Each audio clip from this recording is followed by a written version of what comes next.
So Drew, you go against a team that had 11 sacks last week. I mean, Yeah. that's incredible. What is it about their pass rush that kind of enables them to be so good? Well, they got a lot of good pass rushers. So a lot of good matchups, for them. I mean, it's obviously something that they've done well for a very long time. They do it well with their D-line, their front four, so to speak, and then obviously, from the linebacker position as well. It's a 3-4 defensive structure, so bigger bodied guys, strong, powerful. You feel like that's been their scheme for a very long time. They've always been really good at it. What about Suggs specifically? Yeah. Is he still playing such a high level? He's the ageless wonder. He's played a long time and done it at a really high level, and such a physical position too. Outside linebacker, very much a pass rusher, but really good in all phases. A very smart, instinctive player. You don't play that long or that well unless you've got a great feel for the game, and obviously he's a real pro. Drew, the flip side is, how has this offensive line been able to keep you so clean this season? Our guys do a great job. We spend a lot of time with our scheme and our fundamentals, and I think just within the framework of our offense and all the things that we are able to do, both in the run game and the pass game, I think what we try to do is keep defenses off balance, with the things that we're doing. But, man, our guys play extremely well together. I think they take great pride in that. Drew, where does beating Baltimore rank compared to the passing yardage record and everything? Yeah, I mean, listen, I'd love to beat these guys, They're always a great team when you play them, so you always know it's going to be a slugfest, and don't get to play them all that often, right? It's a once every 4-year deal, being AFC, NFC. But they're a great team, number one defense in the league right now, so we got our work cut out for us. Part of it's a joke, but you're such a competitive guy. How much does it nag at you to have one team that you've never beaten? A little bit. But, I mean, again, you try to make it like any other game, any other opponent. You turn on the film and, you digest what you see, And so take the name off the helmet and just go off of, what you see on film. And they're an extremely talented defense, across the board, front, linebacker core, back end, and the secondary. You see they built that defense to fit those pieces, And so, our execution has to be at a premium to beat these guys. Shutouts don't happen very often in the stadium. That's really hard. It's really impressive. A great defense. How peculiar is it, though, that there's only one team you haven't beaten? Yeah. It is what it is. Is there anything about them? I mean, it's just their defense is typically one of the best, really, since you've been in the league? Yeah. This goes back to the days of Ray Lewis and Ed Reed and Suggs. And last time we played these guys was Monday Night Football at our place, right? 4 years ago. They beat us 35-27, something like that.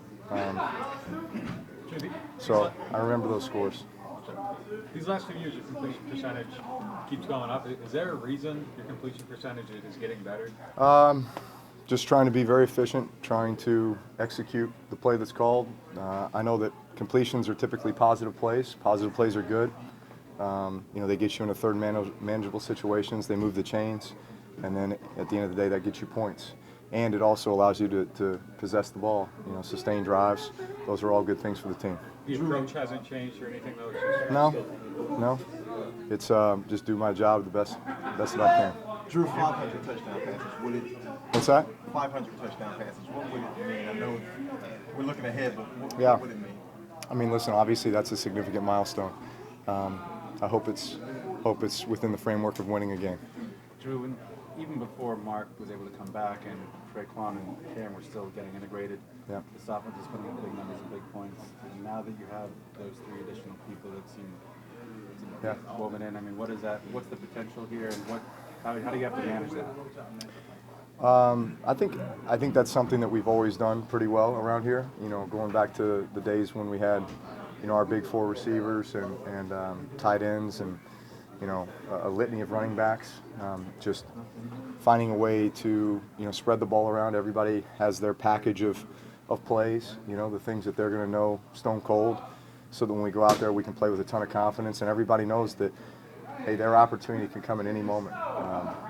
One game it's one guy carrying the load in the backfield, for 100-plus yards and a couple touchdowns. The next game it might be the tight end position. The next game it might be, a young guy like Traquan coming up with 2, touchdown catches, 3 catches for over 100 yards. So you just never know, and all those guys understand the importance of their role each and every week. Does that dynamism make it easier, say, to make a halftime adjustment if the other team's doing well? Yeah, it does. It does. Surprise? Because again, I think what we try to do is we try to paint the picture for each guy that, hey, we're not sure what we're going to get, but if we start getting this, man, this is your opportunity. This is your matchup, or this is your play. This is your, kind of package. And so guys get excited about that, and they get ready for that, and then they understand that their role is very, very important. Drew, I know Do you need a couple of big plays in this game maybe to get them to back off a little bit, or do they ever back off? I don't think you can just force big plays. I mean, we're an aggressive style offense that calls a lot of them. And then it's a matter of if it's there, great, and if not, then hey man, we'll check it down and we'll come back and call something else down the line. There's so much that goes into that. How are we holding up in protection? How are we running the football? All those things play a role in your confidence to be aggressive. So, we take it one drive at a time. Sometimes it takes a little while to get things opened up.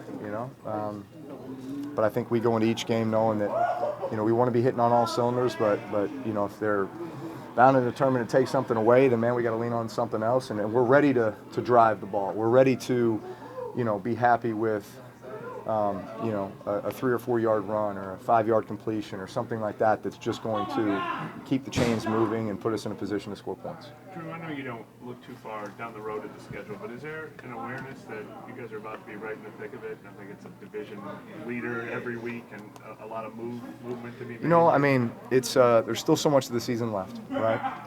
And we understand the importance of each game, each and every week. There's just so much football left to be played, and each game is so important. It's one unit, it's one game within the framework of 16, and our whole division plays this whole division, right?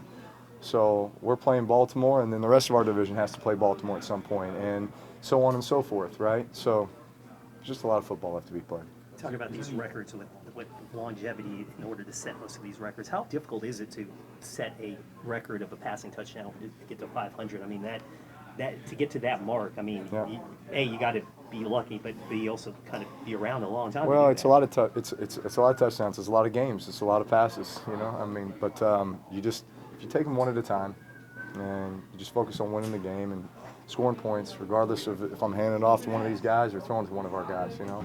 You focus on winning games, and the rest of that stuff just kind of takes care of itself. Numbers add up. You guys scoreboard watch the Rams at all, or is that? I don't know about scoreboard watch, but obviously they're a fun offense to watch, with some of the things that they're doing, and they're explosive. They got some weapons. Jared Goff is playing really good.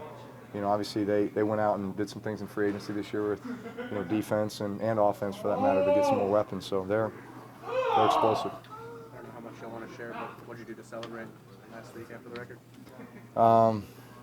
Well, just went out with some friends. Some of my best friends, my dad, some family, some of my great mentors, people that have been along for this journey, the whole time, and had a big impact on my career and my life. And it was actually perfect. It was a perfect night. And, took it easy, but just spent time with them, and then spent time with my boys all week long, coaching football practice, coaching games.